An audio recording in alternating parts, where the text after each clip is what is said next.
All right. Hello, everyone. Thank you so much for being here tonight, February 13th, 2025. It's a very wild time in history, as you know. We are the Life Reimagined Coalition, and we want to share with you tonight the game of Life Reimagined, which is a cooperative storytelling board game where everyday people like us organize and win for social and climate justice.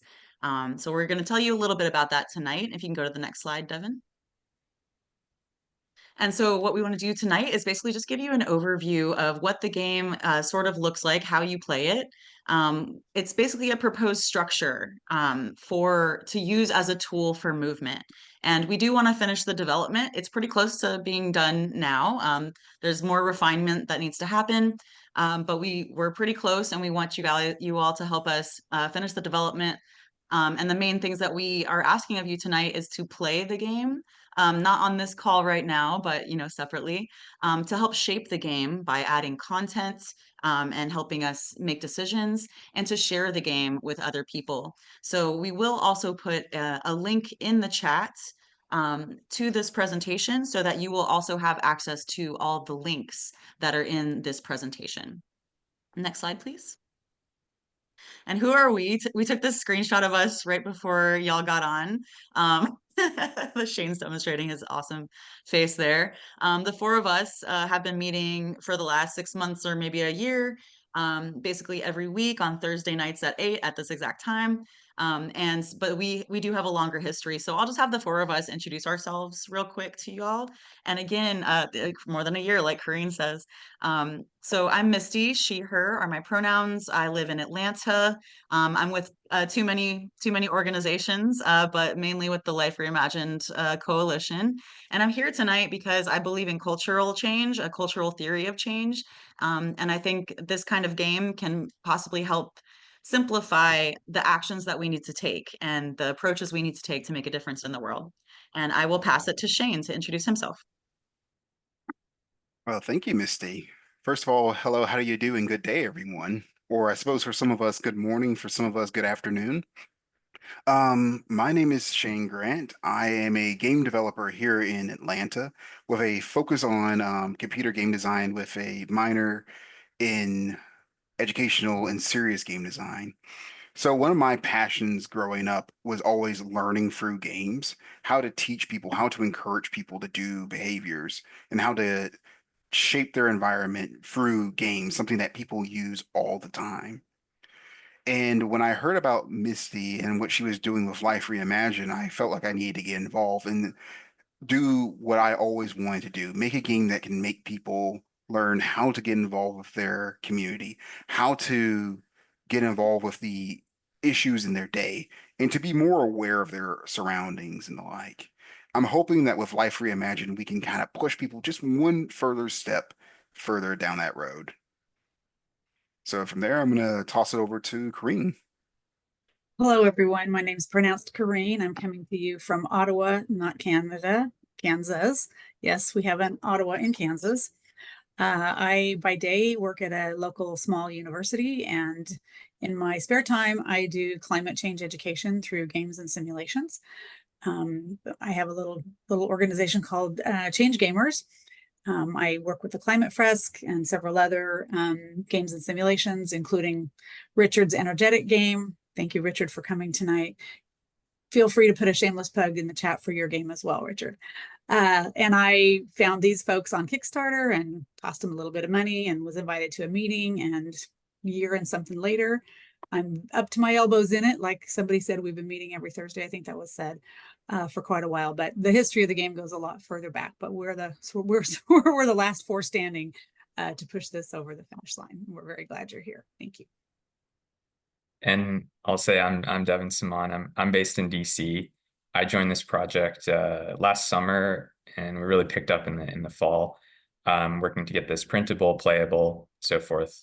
And I like this project and this team because it fits into a larger arc in my life in a way to give back to the world. Years ago, I started making personal changes that were better for the environment. I went back to graduate school to get a new job in energy that in that same theme.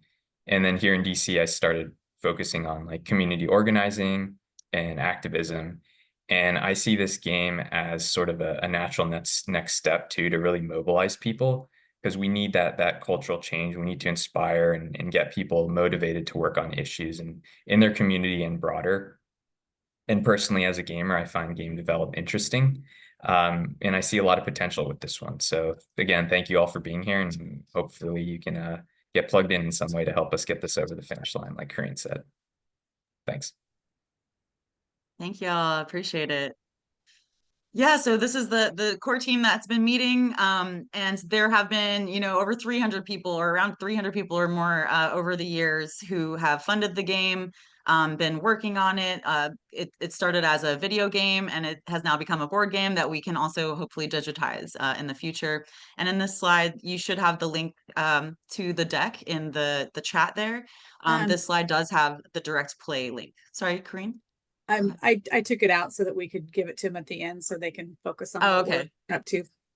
All right, sorry about that. So yeah, we've been meeting for over 4 years. Game development takes forever, if you didn't know that. Now I know. But it's been a really cool process, and I'm really happy to be working with y'all. So next slide, please. And this all came about because we have an artist friend named Lisa Zimmer Chu, who created this art piece, physical art piece, basically called Life Reimagined, that was questioning the original game of life. Y'all may know the original game of life or have some concept of it. It's pretty iconic. But the problem is it's pretty kind of capitalist and individualistic. You're either pink or blue, so it's very heteronormative. But the goal in that game is to compete with other players to make the most money. And in Lisa's concept of Life Reimagined, you cooperate with other players to make a difference in the world.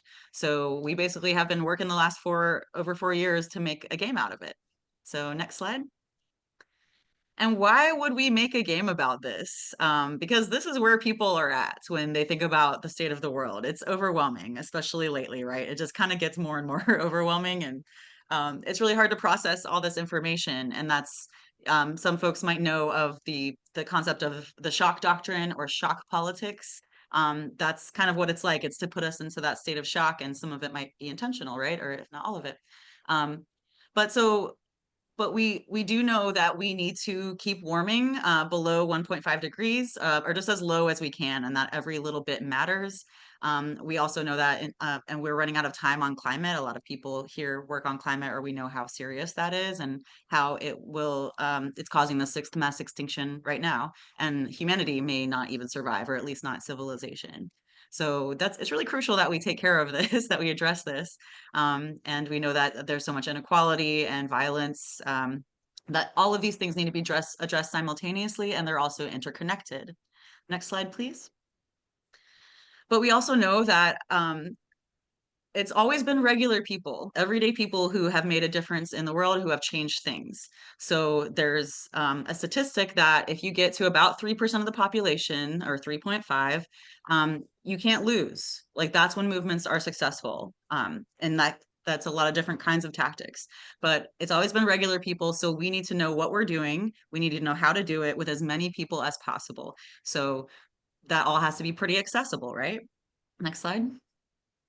So what we're doing is we're making this concept of Life Reimagined. Like I said, this is a 2 to 4 player cooperative storytelling board game, and it's how everyday people organize and win for social and climate justice in time. So you play and build this better world together. Next slide.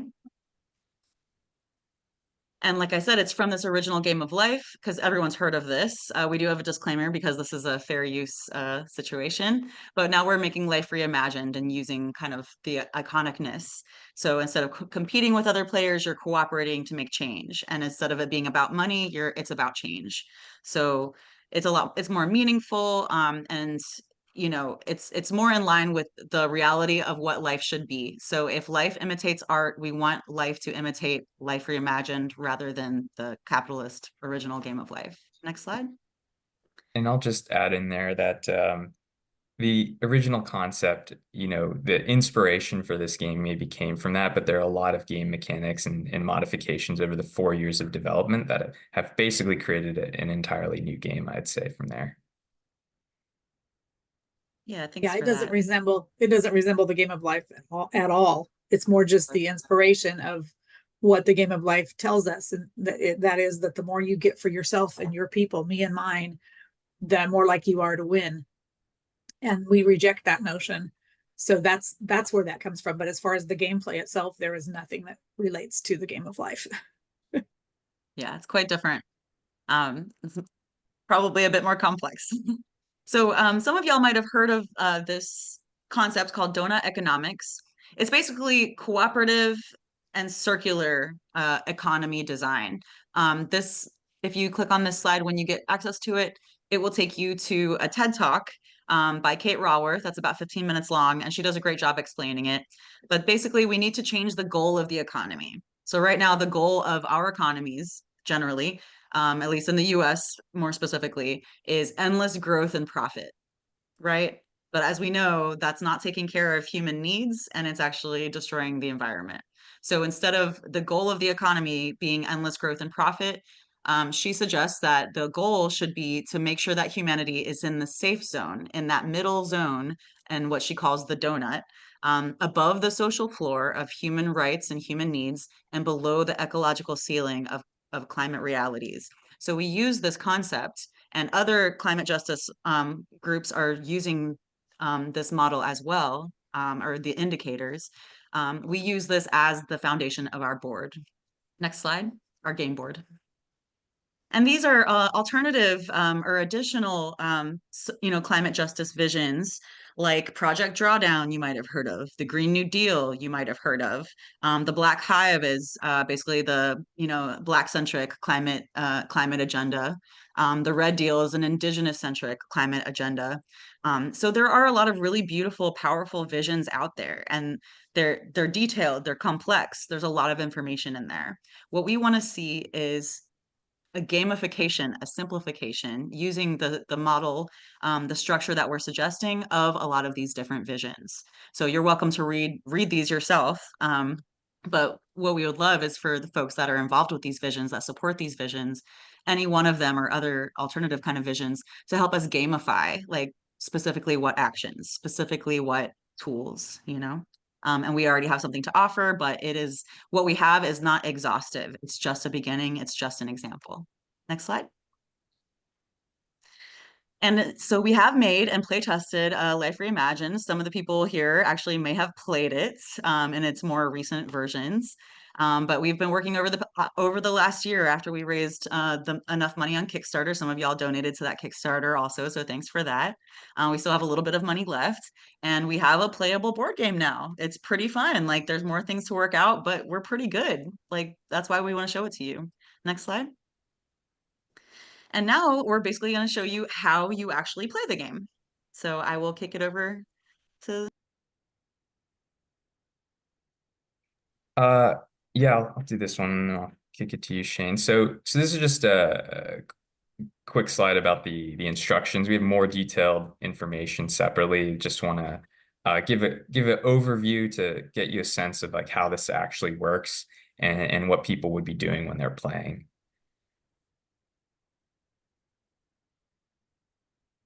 Okay, so this is our game board. You'll notice it kind of represents the donut economics image that Misty had shared earlier. On sort of the outer circle, we have these 6 categories.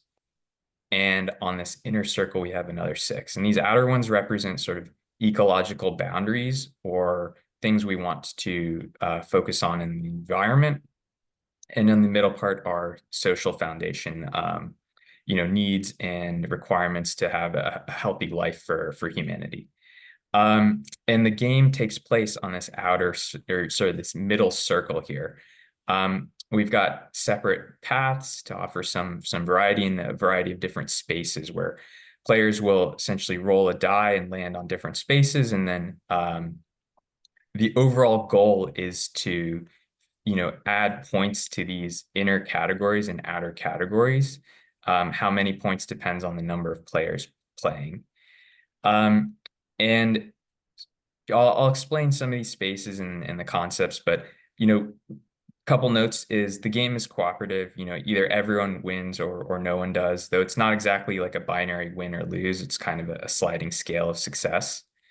The second component is the game is meant to be, you know, spoken aloud, told, you know, through stories and experiences and rationale and logic. And cards will, you know, suggest and have you explain what you're doing, why you're doing it. And that's a critical component of sort of winning the game as well. One thing we're also trying to tie together is sort of the interconnectedness between the categories here, which I'll get into a little bit later. And then lastly, I'll say that sort of the main trade-off or sort of strategic component of this is managing, you know, your own sort of self-energy or self-points, as we call them, while also trying to help others and fill in the board. So there's a bit of a trade-off for decisions that are being made, not just between where you're adding categories, but also how you're managing your own energy, which is something that happens in life and in activism itself. Devin, could you go back and explain the two paths? Yes. So we have two paths kind of split around the board. One is sort of a more ecological focused path where the cards tend to be more geared towards this outer circle, and then one focused a bit more on the social foundation. So that kind of determines what cards you'll be drawing and how you'll be executing and filling up these boards, but definitely not prescriptive, and there's a mix of the two in either. And players get to sort of reevaluate halfway through whether they want to stay on that path or switch to a different one. I'll explain what these tool cards mean too. They won't make sense until I get to that slide, probably. All right. So before we go into the actual spaces of the board, let's focus a little bit on the characters and what we want to encourage for our players. So this is a representation of our characters, our character tokens that you would see and play with. One of the things that we encourage with Life Reimagined is that you put yourself in these shoes. We don't necessarily encourage you to have to role play, but we do want you to think about how can you take these elements and utilize them in your life. So part of that is creating a persona for yourself and imagining what your character would do in these scenarios. How would they react? Which path do you think would be best for them? But if you're uncomfortable with that kind of notion or just don't want to do that, we do encourage you to visualize it in yourself and that this is a kind of your path of your way of going through it. As we go into the game state. So setting up the board first, I guess, players will choose their character. We have up to 4 players that can play. Then they'll choose a tool, and a tool is this kind of starting spot. It's a special card that sort of modifies the gameplay. I'll show some examples later, but these can really add a variety to different playthroughs, but allow you to sort of manipulate the game mechanics a little bit slightly. So for example, drawing more cards or, you know, adding or subtracting points to different categories. Then, you know, you choose the starting path and start rolling the die and taking turns, moving around the board until players get to the end. And the game ends when the players all reach the end spot. There are these jars also that are representations of the points that will be added to the categories around the side and in the middle. And these sort of individual jars represent your self tokens or your self energy.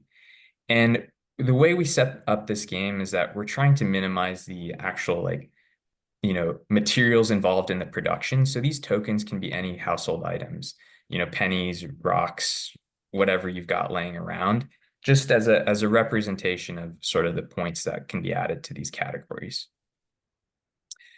Okay, so this gets into what the cards are going to represent, and we'll go through a few of these examples.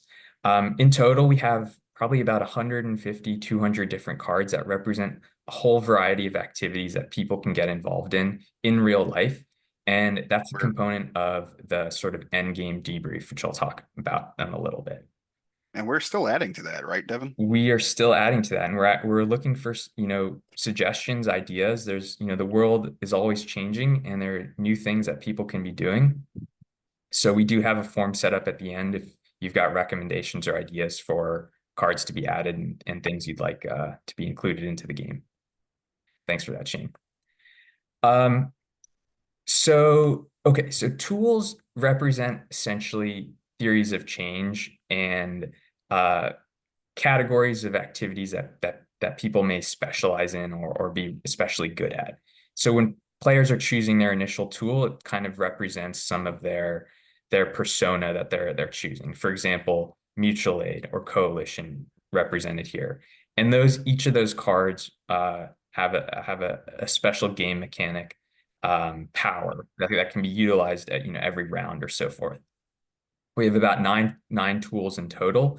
And for example, in mutual aid, you can give a self point to another player if they're low and can't need that in order to play for their round. So actions are the main ways to add points to the board and essentially win the game. And these actions are represented by the green ones representing sort of the more ecological themed actions, and the yellow ones more of the social foundation geared actions. What we have here though is examples of the cards. These represent activities that happen that have an effect on the listed category, but we're not being so prescriptive as to say that that's the only thing that it affects. For example, education has climate impacts, as research has shown that it is an excellent way to reduce emissions or improve air quality. So component of the game, as detailed in the instructions more fully, is when players are taking part or playing these sort of action cards, they're supposed to be talking about the impacts it has and the categories that are affected, because that's an important component of being able to fill in the full board, because not all the cards are going to be affecting the categories that you necessarily will need them to affect in order to win, quote unquote. In order to determine how many points get added, that's sort of up to chance for this rolling the die, but the tool cards do have an effect and can come into play. And I'll also mention that these tools have sort of another power that is associated with a specific card. For example, this one says civil disobedience. So if you have the tool, that's the saw, that's the civil disobedience one, you can start something called a movement.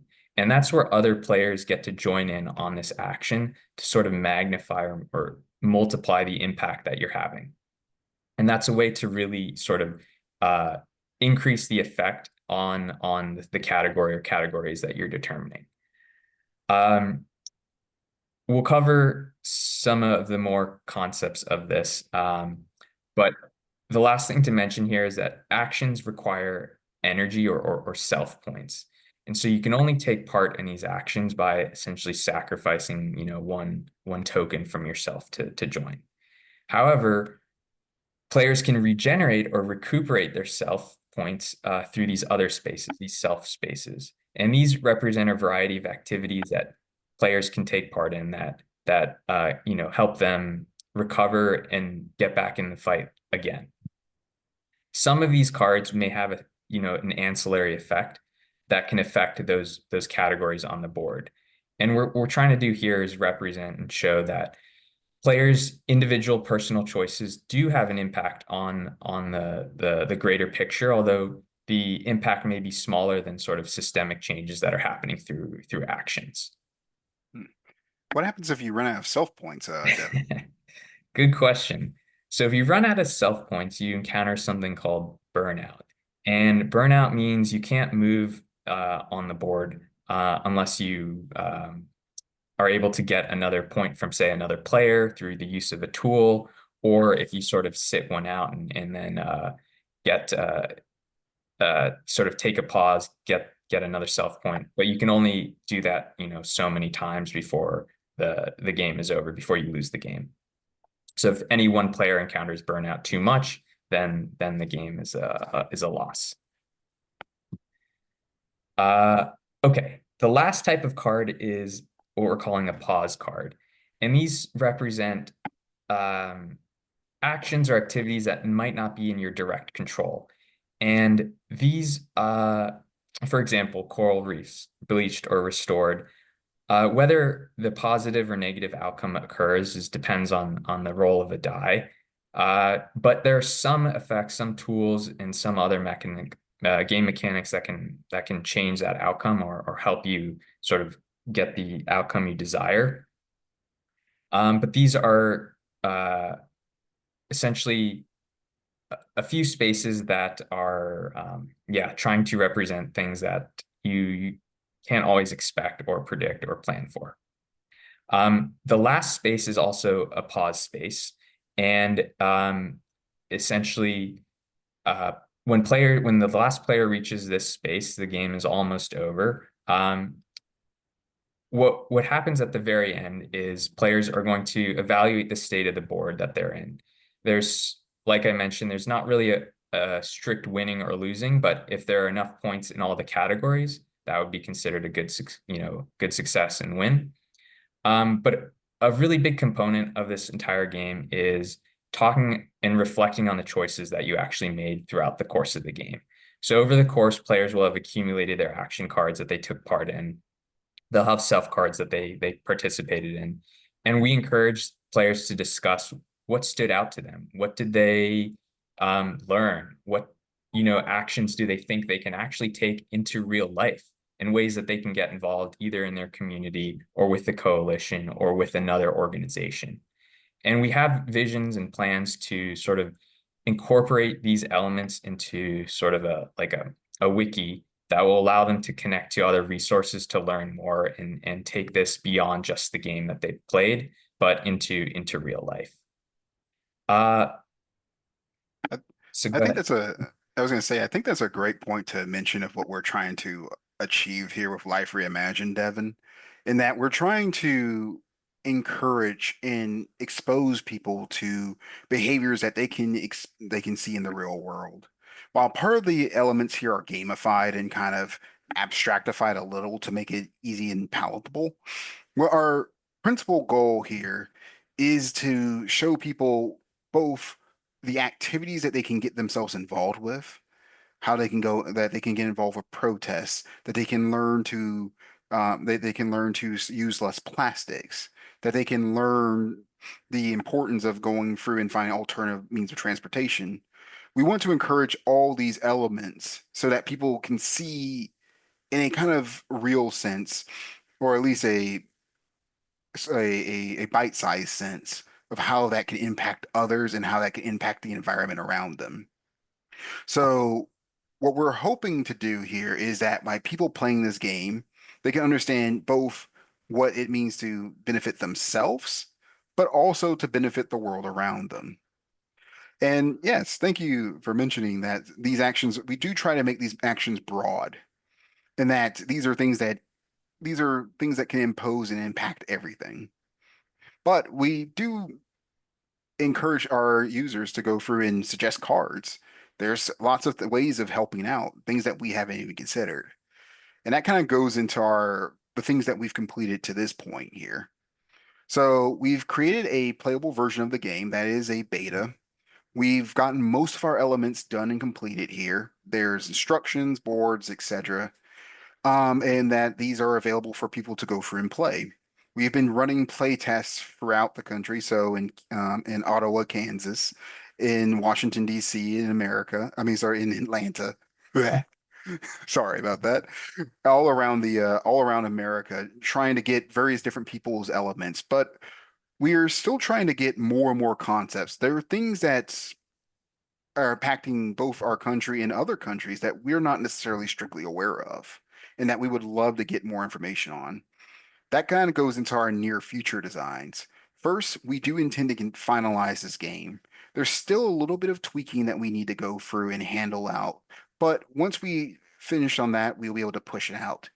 We also, as Devin mentioned, want to create a wiki so that people can see all of our elements going into it.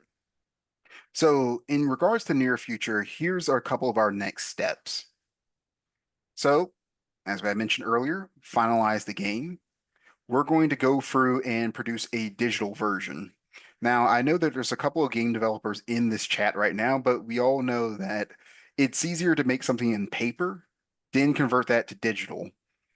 Once we finish the physical version of it, we'll be taking these elements and digitizing them, as well as creating a system to where people can go through and add their own cards.